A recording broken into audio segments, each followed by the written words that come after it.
गुरु प्यारी साध संगत जी राधा स्वामी जी। बाणी स्वामी जी महाराज। धाम अपने चलो भाई, पराए देश क्यों रहना। काम अपना करो जाई, पराए काम नहीं फंसना। नाम गुरु का संभाले चल, यही है धाम गठ बंधना। जगत का रंग सब मैला, धुलाले मान यह कहना। हमारा शरीर काल का पिंजरा है, किराए का मकान है। जितने सांस मालिक ने हमें बख्शे हैं, उनको भुगतने के बाद इसे छोड़ जाएंगे। यह शरीर कभी किसी का साथ नहीं देता।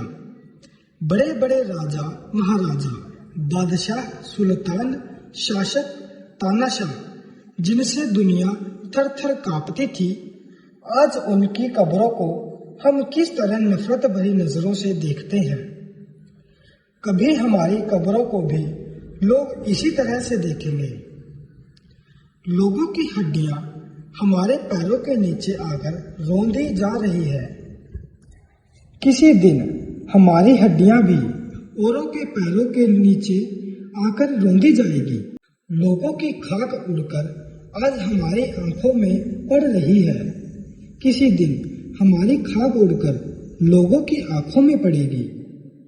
इसीलिए महात्मा हमें गफलत की नींद से बेदार करते हैं कि उस समय को अपनी आंखों के सामने रखो जब कोई भी चीज तुम्हारी मदद नहीं करेगी।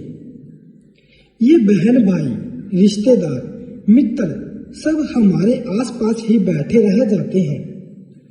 इन्हें यह भी पता नहीं चलता कि मौत के फरिश्ते और किस रास्ते से आकर हमें पकड़कर ले जाते हैं।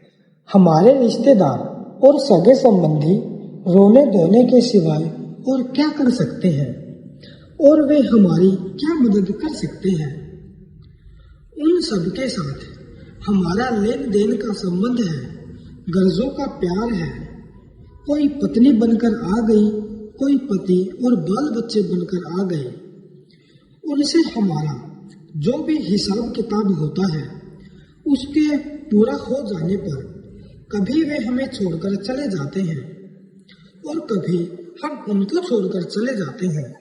जिस तरह एक स्टेज या रंगमंच पर हर एक एक्टर अपना अपना पार्ट अदा करता है, कोई राजा का, कोई रानी का, कोई विलेन यानी खलनायक का, इसी तरह यह दुनिया भी एक बहुत बड़ी स्टेज है और हम सब दुनिया के जीव यहाँ अपने अपने कर्मों के अनुसार अपना अपना पार्ट अदा कर रहे हैं।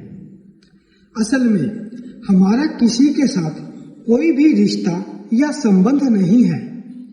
जिस तरह नाटक के समाप्त हो जाने पर स्टेज से उतरने के बाद न कोई राजा होता है न कोई रानी, उसी तरह इस देह को छोड़ने के बाद हमारा भी किसी से कोई संबंध नहीं रहता।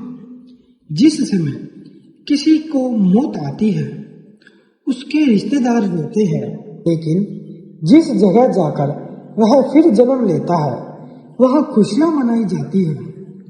आत्मा पिछले रिश्तेदारों का गम करे या अगले रिश्तेदारों के साथ खुशी मनाए।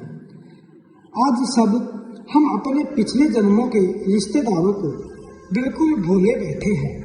तो जिनके लिए हम आज भटकते फिरते हैं, तरसते और तड़पते हैं, उनको अगले जन्म में क्या याद रखेंगे। इसी प्रकार आप जी फरमाते हैं, मात पिता माया देह से रोगी, रोगी कुटुंब संजोगी। माता पिता को भी हमारा साथ छोड़ देना है। जो कुछ भी हम दुनिया में देख रहे हैं, इसे भी हमारे साथ नहीं जाना है। हमारे रिश्तेदार भी रोगी हैं, यानी नाशवान हैं।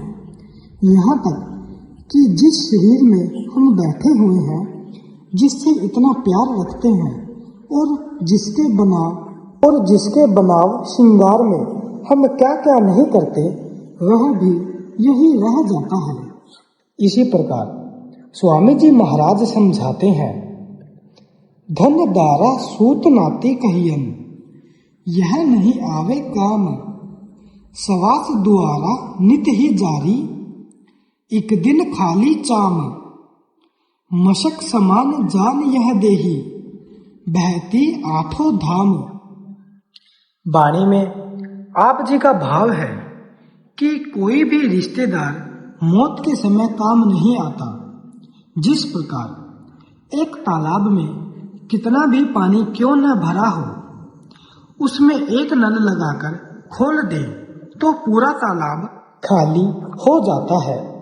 इसी प्रकार हमारा यह शरीर सांसों का भंडार है। जब तक हमें सांस आ रही है, हम किस तरह इस दुनिया में एक दूसरे के लिए भाग दौड़ कर रहे हैं। दुनिया में अपने पेट के लिए और लोगों के लिए हम क्या नहीं करते, लेकिन हम उस समय को भूल जाते हैं जिस समय यह सांसों का भंडार समाप्त हो जाएगा। लोग हमारी मौत पर तार भेजेंगे और टेलीफोन करेंगे। सगे संबंधी इकट्ठे होकर इस शरीर को जिससे हमें इतना प्यार था, या तो अग्नि के सुपुर्द कर देंगे या मिट्टी में दफना देंगे। स्वामी जी महाराज एक और अच्छे उदाहरण द्वारा समझाते हैं कि जब तक एक चमड़े की मशक में हवा भरी रहती है, वह पानी के ऊपर तैरती रहती है। हम भी उसका सहारा लेकर पानी पर तैरते हैं, लेकिन जब उस मशक से हवा निकल जाती है तो वह पानी की तह में बैठ जाती है, और जो उसका सहारा लेता है वह भी गोते खाने लग जाता है।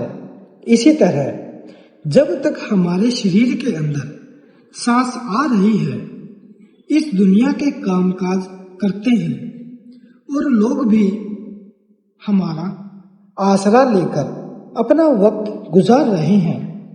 लेकिन जब इस मशक यानी शरीर से हवा निकल जाती है तो यह शरीर भी बेकार हो जाता है, और जो इसका आसरा लेकर वक्त काट रहे हैं वे भी रोना पीटना शुरू कर देते हैं और घबरा जाते हैं। महात्माओं के समझाने का सिर्फ इतना ही मतलब है कि हम उस मौत के वक्त को अपनी आंखों के सामने रखें, उससे पहले अपना रूहानी सफर तय कर लें और मंजिल मकसूद पर पहुंच जाएं।